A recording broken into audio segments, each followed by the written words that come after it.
ที่ประกาศแต่งตั้งพนักงานนำผ้าคุ้มครองขันแขวงหันลงก่อสร้างหากฐานการเมืองประจำอยู่เมืองจำปาสัก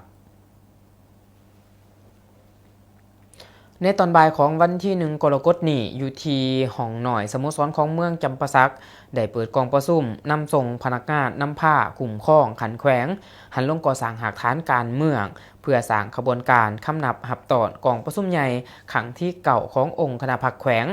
ที่จะเปิดขึ้นในมม.นี้โดยการให้เกียรติเขาร่วมเป็นประธานของทานนางวาสนาศิริมาคณะประจำพรรคแขวงประธานแนวเล่าสังสรรค์แขวงผู้สีน้ำเวียกงานหอบด่านอยู่เมืองจำปาสักพร้อมนี้มีทานวิไลศักดิ์ศูนย์ทรเลขาคณะบริหารงานพรรคเมืองจำปาสักมีทานบุญมีดวงมีสีห้องหัวหน้าคณะจัดตั้งแขวงมีคณะนำที่มาจากแขวง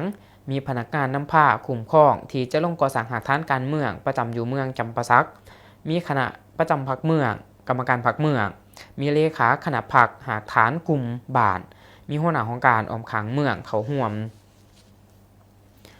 ในพิธีทานวีรศักดิ์ศูนย์ทรเลขาคณะบริหารงานพรรคเมืองต่างหน้าให้คณะประจำพรรคเมืองรายงานทิศทางแผนก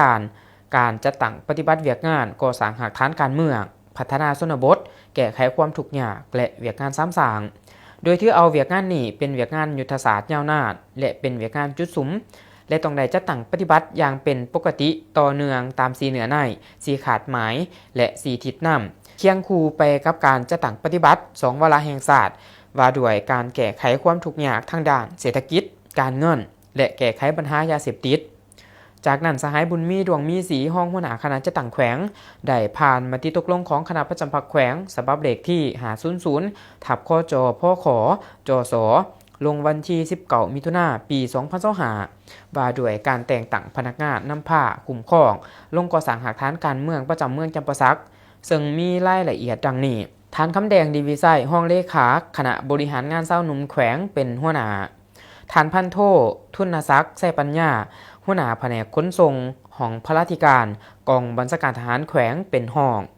ฐานนางมโนรัตน์อินทิวงศ์ห้องหัวหน้าแขนงโฆษณาอบรมวัฒนธรรมข่าวสารสาพันธ์แม่ยิ่งแขวงเป็นห้อง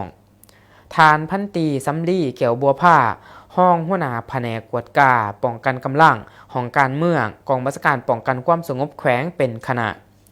ฐานแก้วมณีพรหมมีห้องหัวหน้าแขนงขนส่งแผนกโยธาธิการและขนส่งแขวงเป็นคณะฐานผู้ท่งวงเจริญห้องหัวหน้าแขนงส่งเสริมสุขภาพซุ่มซ่นองค์การกาแดงแขวงเป็นคณะฐานสุวรรณกันหาพันธ์ห้องหัวหน้าแขนงมรดกโลกวัดผู้จำปาสักแผนกแถลงข่าววัฒนธรรมและท่องเที่ยวแขวงเป็นคณะเพื่อเฮ็ดให้กองประชุมในเทื่อนี้มีความหมายสำคัญกำลังได้รับฟังการมีคำเห็นโอโลมและสีทิศยังทางจากทานนางวาสนาศิริมาคณะประจำพรรคแขวงประธานแนวเล่าสังสรรค์แขวงผู้สีน้ำหอบด่านเมืองจำปาสักเติมอีก